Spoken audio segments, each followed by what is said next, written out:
வணக்கம் and welcome back to my channel. இன்றைக்கி நாம் 10 நிமிஷத்தில் ரொம்ப குயிக்காக ப்ரெட்டை வச்சு ரொம்ப ரிச் டேஸ்ட்டுடைய சூப்பரான ஒரு ஸ்வீட் ரெசிபி பார்க்க போகிறோம். 2 ஸ்லைஸ் ப்ரெட் எடுத்திருக்கேன். நீங்கள் எத்தனை ப்ரெட்டில் வேணாலும் செஞ்சுக்கலாம். இதில் வந்து சைடில் இருக்கிற அந்த ப்ரௌன் பார்ட்டை கட் பண்ணி எடுத்துடலாம்.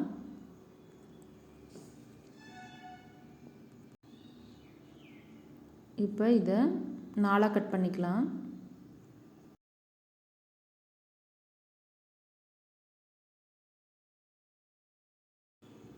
இது போல் கட் பண்ணி எடுத்துக்கோங்க. இப்போ நம்ம சர்க்கரை பாகு காய்ச்சிக்கலாம். 1/4 கப் அளவுக்கு சர்க்கரை எடுத்திருக்கேன். அதே கப்லையே 1/4 கப் அளவுக்கு தண்ணி சேர்த்துக்கலாம். சர்க்கரை நல்லா கரையிற வரைக்கும் நம்ம கலந்து விட்டுட்டே இருக்கலாம்.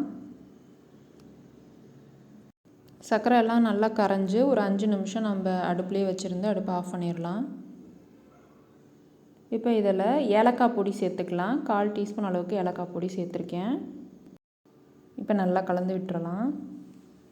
நம்ம ப்ரெட்டை பொரித்து இந்த சர்க்கரை பாகில் சேர்க்க போகிறோம். இப்போ நம்ம ப்ரெட்டை ஃபஸ்ட்டு பொரிச்சிக்கலாம். எண்ணெய் காஞ்சிடுச்சு. இப்போ ஒரு பீசஸாக சேர்த்துக்கலாம்.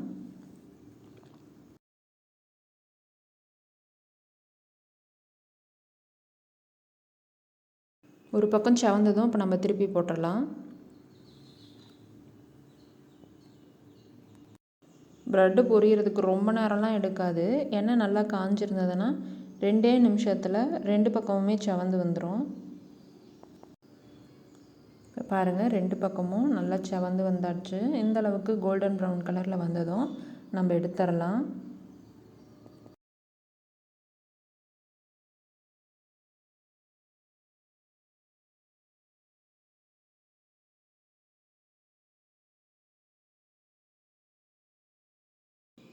இதை அப்படியே நம்ம சர்க்கரை பாகில் சேர்த்துக்கலாம். ஒரு 5 நிமிஷம் கழித்து ஒரு பக்கம் ஊறினதும் இதை நம்ம திருப்பி போட்டு ஊற வைக்கலாம். நீங்கள் இன்னும் எக்ஸ்ட்ரா குவான்டிட்டியில் செய்ய போகிறீங்க, நிறைய ப்ரெட் எடுத்து நீங்கள் செய்ய போகிறீங்க அப்படின்னா நீங்கள் சர்க்கரை இன்னும் கொஞ்சம் கூடுதலாக ஆட் பண்ணி சர்க்கரை பாகு காய்ச்சிக்கோங்க. 2 பக்கமும் 5 நிமிஷம் நல்லா ஊறினதுக்கப்புறமா இதை நம்ம எடுத்துடலாம்.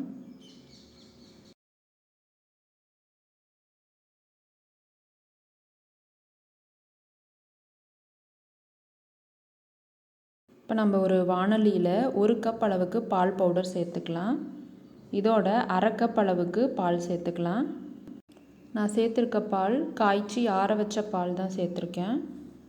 இதை வந்து நல்லா நம்ம முதல்ல கலந்துக்கலாம். இன்னும் நான் அடுப்பை பற்ற வைக்கல.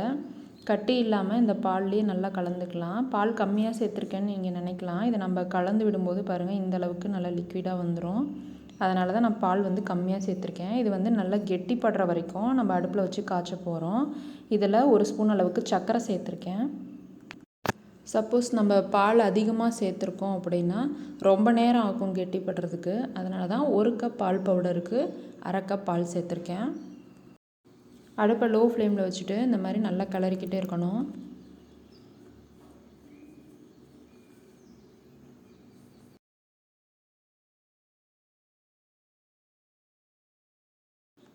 இப்போ பாருங்கள், நல்ல திக் கன்சிஸ்டன்சிக்கு வர ஆரம்பிக்குது.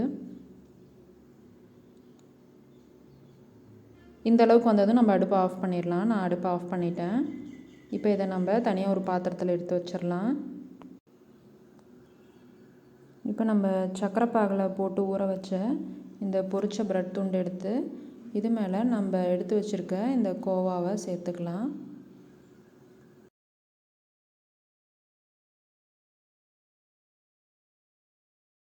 இது போல் லைட்டாக ஒரு ப்ரெஸ் கொடுத்துட்டு 4 பக்கமும் ஈவனாக இருக்கிற மாதிரி பண்ணிக்கலாம்.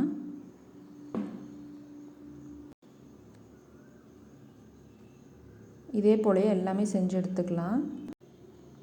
ரொம்ப டேஸ்டியான ப்ரெட் ஸ்வீட் ரெசிபி ரெடி ஆகிடுச்சு.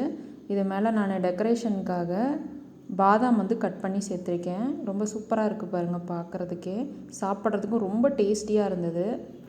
உங்கள் வீட்டில் ப்ரெட் இருந்தால் கண்டிப்பாக இந்த ஸ்வீட் ரெசிபியை நீங்களும் உங்கள் வீட்டில் செஞ்சு பாருங்கள். ரொம்ப சூப்பராக இருக்கும். செஞ்சு பார்த்துட்டு எப்படி இருந்ததுன்னு கமெண்ட் பண்ணுங்கள். இந்த ரெசிபி உங்களுக்கு பிடிச்சிருக்குன்னு நம்புகிறேன். பிடிச்சிருந்தா வீடியோவை லைக் பண்ணுங்கள்.